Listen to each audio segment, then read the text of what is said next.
Hello dears, welcome back to സാല learning. It's me Sreebhama SB. മിസ്സിന്റെ പേര് ശ്രീഭാമ എന്നാണ്. എന്റെ മക്കൾക്ക് SB മിസ് എന്ന് വിളിക്കാം കേട്ടോ. സോ നമ്മൾ അടിപൊളിയായിട്ടതാ 7th എത്തി. നല്ല അടിപൊളിയായിട്ട് പഠിക്കാനൊക്കെ തുടങ്ങിയില്ലേ? നിങ്ങൾ ചാപ്റ്റേഴ്സും കാര്യങ്ങളൊക്കെ സെറ്റാക്കി പഠിച്ചുകൊണ്ടിരിക്കുകയൊക്കെ ആയിരിക്കും. പുതിയ ടെക്സ്റ്റ് ബുക്കിൽ വന്നിട്ടുള്ള മാറ്റങ്ങൾ നിങ്ങൾ അറിഞ്ഞിട്ടുണ്ടായിരിക്കും. അപ്പൊ അതിന്റെ ഒരു ടെൻഷൻ നിങ്ങൾക്ക് നന്നായിട്ടുണ്ടാവും അല്ലേ? ടെക്സ്റ്റ് ബുക്ക് മാറിയതുകൊണ്ട് ഇനിയിപ്പോൾ എന്ത് ചെയ്യും എന്ന് ആലോചിച്ചുകൊണ്ടിരിക്കുകയായിരിക്കും മോസ്റ്റ്ലി. നമ്മുടെ സിലബസ് മാറിയത് ഒരു ബുദ്ധിമുട്ട് തന്നെയാണ്. ബട്ട് നമുക്കൊരു പ്രശ്നവും അതെല്ലാം ക്ലിയർ ചെയ്യാൻ വേണ്ടിയിട്ടാണ് നമ്മൾ എല്ലാവരും കൂടെ ഉള്ളത്.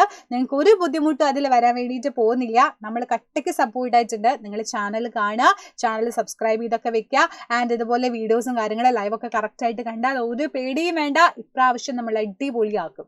ഓക്കെ, അപ്പൊ ഇന്ന് മിസ് വന്നിട്ടുള്ളത് നിങ്ങൾക്ക് വളരെ യൂസ്ഫുൾ ആകാൻ പോകുന്ന ഒരു സാധനമായിട്ടാണ്. നമുക്കിനി അറിയേണ്ടതൊക്കെ എന്താ വെച്ചാൽ നമ്മൾ കുഞ്ഞായിട്ടുള്ള എല്ലാ ഇമ്പോർട്ടൻറ്റ് പോർഷൻസ് നമ്മൾ അറിഞ്ഞിരിക്കണം. കാരണം ഇതിന്റെ അഡ്വാൻസ് കാര്യങ്ങൾ എന്തായാലും നിങ്ങൾ ടെക്സ്റ്റ് ബുക്കിലാണെങ്കിലും ഇവ നിങ്ങൾ പഠിക്കാനാണെങ്കിലും നിങ്ങൾക്ക് ആവശ്യമുള്ളത്. അപ്പം നമ്മൾ ഇന്ന് പറയാൻ പോകുന്ന ഒരു ബേസിക് ആയിട്ട് നിങ്ങൾക്ക് അത്രയും അറിയേണ്ട ഇമ്പോർട്ടൻ്റ് ആയിട്ടുള്ള ഒരു ടോപ്പിക്കാണ്. നമുക്ക് നോക്കാം. നമ്മൾ ഓൾറെഡി കഴിക്കുന്ന ഭക്ഷണങ്ങളിൽ, നമ്മൾ ഉപയോഗിക്കുന്ന ഒബ്ജക്ട്സുകളിൽ എല്ലാത്തിലും നമ്മൾ ആസിഡുകളും ബേസുകളും ഉണ്ടെന്ന് നമുക്കറിയാം അല്ലേ? ഓരോന്നിലും ഓരോ രീതിയിലായിരിക്കും. ചിലതിൽ ആസിഡ് ആയിരിക്കാം, ചിലതിൽ ബേസ് ആയിരിക്കാം. അപ്പം ആസിഡ് ബേസ് സബ്സ്റ്റൻസുകൾ ഒരുപാടുണ്ട്. ഇപ്പം എക്സാമ്പിൾ പറയുകയാണെങ്കിൽ നമ്മൾ ഫ്രൂട്ട്സ് ഒക്കെ കഴിക്കില്ലേടാ, നമ്മൾ ലെമൺ കഴിക്കാറുണ്ട് അല്ലേ? ലെമൺ കഴിക്കുമ്പോൾ നമ്മുടെ ഫീല ഇങ്ങനെ ഒരു എക്സ്പ്രഷൻ ആയിരിക്കും നമുക്ക്. കാരണം അത് സോർ ടേസ്റ്റ് ആണ് അല്ലേ? ഒരു സോർ ടേസ്റ്റ് ആണ് നമ്മൾ ലെമണിന്, ഓറഞ്ചിന്, ഗ്രേപ്പിനൊക്കെ ഉണ്ടായിരിക്കുക. വൈ? അതിൽ ആസിഡ് കണ്ടന്റ് ഉണ്ട്. It contains acid. സോ അതുകൊണ്ടാണ്. ഇനിയിപ്പോൾ വേറൊരു എക്സാമ്പിൾ പറയാം. നമ്മൾ രാവിലെ എണീറ്റ് ബ്രഷ് ചെയ്യുന്ന സമയത്ത് അറിയാത്തത് വിഴുങ്ങിന്ന് വിചാരിച്ചോ, എന്ത് ഫീൽ ആയിരിക്കും നിങ്ങൾക്ക്? ഒരുമാതിരി സോപ്പി ഫീല്, ഒരു ബിറ്റർ ടേസ്റ്റ് അല്ലേ? കഴിച്ചിട്ട് വയ്യാന്ന് നിങ്ങൾ പറയാം അല്ലേ? വൈ? അതിനകത്ത് ബേസ് അടങ്ങിയിട്ടുള്ളതുകൊണ്ടാണ് അല്ലേ? അപ്പോൾ ഇങ്ങനെ നോക്കുകയാണെങ്കിൽ ഒരുപാട് സബ്സ്റ്റൻസുകൾ, ആസിഡുകളും അടങ്ങിയിട്ടുണ്ട്, ബേസുകളും അടങ്ങിയിട്ടുണ്ട്. അപ്പം നമ്മൾ ഇന്ന് ഡിസ്കസ് ചെയ്യാൻ പോകുന്നത് ഈ ആസിഡിന്റെയും ബേസിനെയും എങ്ങനെ നമുക്ക് തിരിച്ചറിയാം. ലൈക്ക് ഇപ്പം ഞാൻ പറയുകയാണ്, ലെമണിനകത്ത് ആസിഡ് ഉണ്ട് പറഞ്ഞാൽ നിങ്ങളത് വിശ്വസിക്കുകയാണോ ചെയ്യേണ്ടത്? അല്ല, നമുക്ക് എവിഡൻസ് വേണം. നമ്മളത് ക്ലിയർ ചെയ്യണമെന്നുണ്ടെങ്കിൽ നമുക്ക് കറക്റ്റായിട്ട് എന്താണെന്ന് അത് മനസ്സിലാവണമെങ്കിൽ നമ്മളത് ടെസ്റ്റ് ചെയ്യണം. അപ്പം ടെസ്റ്റ് ചെയ്യുന്നത് എങ്ങനെയാ? ആസിഡ് ആണോ ബേസ് ആണോ ടെസ്റ്റ് ചെയ്യാനുള്ള ഏറ്റവും സിമ്പിൾ ആയിട്ടുള്ള ഒരാളാണ് ലിറ്റ്മസ് പേപ്പർ എന്ന് പറയുന്നത്. ഇത് ശരിക്കും പറഞ്ഞാൽ ഒരു ഇൻഡിക്കേറ്റർ ആണ്. എന്താ ഇൻഡിക്കേറ്റർ എന്നറിയോ? ഇപ്പം ഇൻഡിക്കേറ്റർ പറയുമ്പോൾ നോർമലി നമ്മുടെ ഇൻഡിക്കേറ്റർ എന്തിനാ? വണ്ടിയുടെ ലെഫ്റ്റും റൈറ്റും ഇൻഡിക്കേറ്റേഴ്സ് ഇല്ലേ? ഇപ്പം റൈറ്റിലോട്ടാണ് പോകണമെങ്കിൽ റൈറ്റ് ഇൻഡിക്കേറ്റർ ഇടും, ലെഫ്റ്റിലോട്ടാണെങ്കിൽ ലെഫ്റ്റ് ഇൻഡിക്കേറ്റർ ഇടും. അപ്പം നമ്മൾ ബാക്കിലെ വണ്ടീനോട് പറയുകയാണ് ഞാൻ ഇങ്ങോട്ടേക്കാണ് തിരിയാൻ പോകുന്നത് എന്ന് അറിയിക്കാൻ വേണ്ടിയിട്ടാണ് ഇൻഡിക്കേറ്റർ ഇടുന്നത് അല്ലേ? അതുപോലെ ഇതും ആസിഡ് ആണോ ബേസ് ആണോ ടെസ്റ്റ് ചെയ്യണോ, ഇൻഡിക്കേറ്റേഴ്സ് ആണ് യൂസ് ചെയ്യുന്നത്. അപ്പം ഇവരിൽ ഉള്ള എക്സാമ്പിൾ ആണ് ലിറ്റ്മസ് പേപ്പർ. ഈ ലിറ്റ്മസ് പേപ്പർ വെച്ചിട്ട് നമുക്ക് ടെസ്റ്റ് ചെയ്യാം ഈ ഒരു തന്ന ഒബ്ജക്റ്റ് എന്താണെന്ന്. അപ്പൊ നോക്കിക്കോടാ, ലിറ്റ്മസ് പേപ്പറിൽ എങ്ങനെയൊക്കെയാണ് കളർ ചേഞ്ച് കാണിക്കുക എന്നാണ് ആദ്യമായിട്ട് നിങ്ങൾ പഠിക്കേണ്ടത്. എടാ മക്കൾ, ഇത് പഠിക്കാതെ പോകരുത്. നിങ്ങൾക്ക് എന്തായാലും നിങ്ങളുടെ പുതിയ ടെക്സ്റ്റ് ബുക്കിലും ഇത് കാണാൻ കഴിയും. അതുപോലെ തന്നെ നിങ്ങൾക്ക് വലിയ വലിയ ക്ലാസ്സിൽ ഒരുപാട് യൂസ് ഉള്ള സാധനമാണ്. ഇത് പഠിക്കാണ്ട് നമ്മൾ പോവുക ചെയ്യരുത്.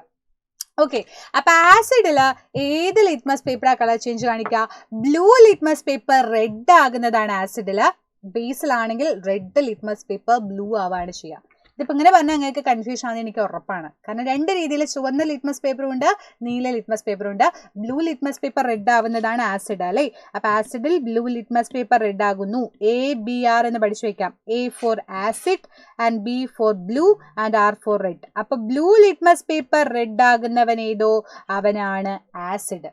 എക്സാമ്പിൾ പറഞ്ഞാൽ നിങ്ങൾക്ക് ഒരു ലെമൺ ആണ് ഞാൻ തന്നെ വിചാരിച്ചോ, ലിറ്റ്മസ് പേപ്പർ അതിൽ നിങ്ങൾ ടെസ്റ്റ് ചെയ്യുകയാണെങ്കിൽ നിങ്ങൾക്ക് മനസ്സിലാവും നീല ലിറ്റ്മസ് പേപ്പർ ചുവപ്പാവും, ചുവന്ന ലിറ്റ്മസ് പേപ്പർ ഒരു കളർ ചേഞ്ചും വല്ല, ചുവപ്പ് തന്നെയായിരിക്കും. അപ്പൊ നമുക്ക് മനസ്സിലായി അത് ആസിഡ് ആണെന്ന്. ഇനിയിപ്പോ ബേസ് ആണോ എന്ന് ടെസ്റ്റ് ചെയ്യാൻ നമുക്ക് എന്താ ചെയ്യാ? റെഡ് ലിറ്റ്മസ് പേപ്പർ ബ്ലൂ ആവുകയാണെങ്കിൽ റെഡ് ലിറ്റ്മസ് പേപ്പർ ബ്ലൂ ആവുകയാണെങ്കിൽ അതാണ് ബേസ്. അത് RBB അല്ലെങ്കിൽ RB² എന്ന് പഠിച്ചു വെക്കാം. എന്ന് വെച്ചാൽ റെഡ് ലിറ്റ്മസ് പേപ്പർ ബ്ലൂ ആകുന്നു ബേസില്. സിമ്പിൾ ആയിട്ട് RBB എന്ന് പഠിച്ചു വെച്ചൂടെ? അപ്പൊ ABRും RB². ഈ രണ്ട് സാധനം മറന്നുപോലെ. ഇത് കോഡ് ഭാഷയാണ്. ഈ കോഡ് വെച്ചിട്ട് പഠിച്ച ഒരിക്കലും നിങ്ങൾ മറന്നുപോലില്ല, ഡൗട്ട് വരൂല്ല. കാരണം ചിലപ്പോൾ സംശയം, അയ്യോ ബ്ലൂ ആണോ റെഡ് ആണോ എന്നുള്ള കൺഫ്യൂഷൻ വരുമ്പോൾ നമുക്ക് ഇങ്ങനെ ആലോചിച്ചാൽ മതി. ABRും RB². റെഡി അല്ലേ? അപ്പൊ ഇനി നമ്മൾ എന്താ ചെയ്യാൻ പോകുന്നത്? ഓരോരോ സാധനം വെച്ച് ടെസ്റ്റ് ചെയ്യാം. ഇപ്പൊ സോപ്പിന് ഞാൻ എന്ത് ചെയ്യാണ്? സോപ്പിനെ കുറച്ച് വെള്ളമൊക്കെ ഒഴിച്ച് വാട്ടറൊക്കെ ഒഴിച്ചിട്ട് ഞാൻ നന്നായിട്ട് പതപ്പിച്ച് ഒരു സോപ്പി വാട്ടർ ആക്കിയിട്ട് അത് ഞാൻ ലിറ്റ്മസ് പേപ്പർ വെച്ച് ടെസ്റ്റ് ചെയ്യണം. ഏത് ലിറ്റ്മസ് പേപ്പറിലായിരിക്കും കളർ ചേഞ്ച് കാണിക്കുക? നമുക്ക് ആലോചിച്ചാൽ തന്നെ അറിയാം ഈ സോപ്പ് എന്നൊക്കെ പറയുന്നത് റെഡ് ലിറ്റ്മസ് പേപ്പറിനെ ബ്ലൂ ആക്കുന്ന ഒരു ബേസ് ആയിട്ടുള്ള ആളാണ്. സോ നമുക്ക് ലിറ്റ്മസ് പേപ്പർ വെച്ച് ടെസ്റ്റ് ചെയ്യുമ്പോൾ റെഡിലാണ് മാറ്റം വരിക. So we can say that it is base. ഇനിയിപ്പോൾ വേറെ സാധനം എടുത്തോടാ, നിങ്ങൾ വേറെ ഇത് എടുക്കുന്നത് ലെമൺ എടുത്ത് നോക്കുക. ലെമണിലാണ് നിങ്ങൾ ലിറ്റ്മസ് പേപ്പർ വെച്ച് നോക്കുന്നതെന്നുണ്ടെങ്കിൽ ബ്ലൂ ലിറ്റ്മസ് പേപ്പർ എന്തായിട്ട് മാറുക ചെയ്യുക, റെഡ് ആയിട്ട് മാറുകയാണ് ചെയ്യുക. ഇനിയിപ്പോൾ അടുത്തത് ഇങ്ങനെയുള്ള ഒരുപാട് സാധനങ്ങൾ ഇപ്പം നിങ്ങൾക്ക് വേണമെങ്കിൽ വേറെ ഏതാ ചെയ്യാൻ പറ്റുക, ബേക്കിംഗ് സോഡ വെച്ച് ചെയ്ത് നോക്കാം. ബേക്കിംഗ് സോഡ ചെയ്യുന്ന സമയത്ത് റെഡ് ലിറ്റ്മസ് ബ്ലൂ ആവുന്നത് കാണാൻ പറ്റും, അത് ബേസ് ആണ് അല്ലേ. അങ്ങനെ എല്ലാ സബ്സ്റ്റൻസിനെയും നമുക്ക് ഇതുപോലെ ഡിസ്റ്റിങ്ക്വിഷ് ചെയ്യാൻ പറ്റും ആസിഡ് ആണോ ബേസ് ആണോ എന്ന്. So acid are the substance that turn blue litmus into red. Substance that turn red litmus into blue ആവുകയാണെങ്കിൽ അതിനെയാണ് നമ്മൾ ബേസ് എന്ന് പറയുന്നത്. So this point is very very very important. മറന്നേ പോവരുത്, പഠിച്ചു വയ്ക്കാം. അപ്പൊ നിങ്ങളോട് ചോദിക്കാൻ സാധ്യത ഇങ്ങനെയാണ്, കളർ ചേഞ്ചുകൾ ഇങ്ങനെയാണെന്നാണ് ചോദിക്കുക. അപ്പൊ വിനിഗറിൽ നിങ്ങൾ ടെസ്റ്റ് ചെയ്യുമ്പോൾ ഏത് ലിറ്റ്മസ് പേപ്പർ കളർ ചേഞ്ച് കാണിക്കുന്നു? വിനിഗർ എന്ന് പറയുന്ന സാധനത്തിൽ അസറ്റിക് ആസിഡ് അടങ്ങിയിട്ടുണ്ട്. ഓക്കെ, ഓരോന്നിലും ഫുഡ് ഐറ്റംസിൽ അസറ്റിക് ആസിഡുകൾ ആസിഡ് കണ്ടന്റ് ഉണ്ട്. അപ്പൊ അതിനകത്ത് അടങ്ങിയിട്ടുള്ള ഒരാളാണ് വിനിഗർ. അതുകൊണ്ട് തന്നെ ബ്ലൂ ലിറ്റ്മസ് പേപ്പർ റെഡ് കാണിക്കും. റെഡ് ലിറ്റ്മസ് പേപ്പർ ഒരു കളർ ചേഞ്ച് കാണിക്കില്ല, റെഡ് തന്നെ ആയിരിക്കും. ഇനിയിപ്പോൾ ലെമൺ ജ്യൂസ് ആണെന്നുണ്ടെങ്കിൽ ബ്ലൂ ലിറ്റ്മസ് പേപ്പർ റെഡ് ആയിട്ട് മാറുകയാണ് ചെയ്യുക, റെഡ് ലിറ്റ്മസ് പേപ്പർ ഒരു മാറ്റവും ഇല്ല. ക്ലിയർ ലൈവ് വാട്ടർ ആണെന്നുണ്ടെങ്കിൽ ബ്ലൂ ലിറ്റ്മസ് പേപ്പറിൽ ഒരു മാറ്റവും വരില്ല. കാരണം എന്താണ്, ഈ പറയുന്ന ആളെന്ന് പറയുന്നത് ബേസ് ആണ്.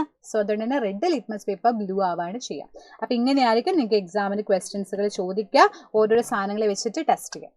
അപ്പൊ ക്ലിയർ ആണല്ലോ ഇവിടെ മക്കളെ. ഇനി നിങ്ങൾക്ക് ഡൗട്ട് വരികയല്ലോ, ആസിഡ് ബേസ് ടെസ്റ്റ് ചെയ്യുന്ന സമയത്ത് ലിറ്റ്മസ് പേപ്പർ ഏതൊക്കെയാ കളർ ചേഞ്ച് എന്നുള്ള കേസ് ക്ലിയർ ആയിട്ട് തന്നെ പഠിച്ചു വെക്കുക.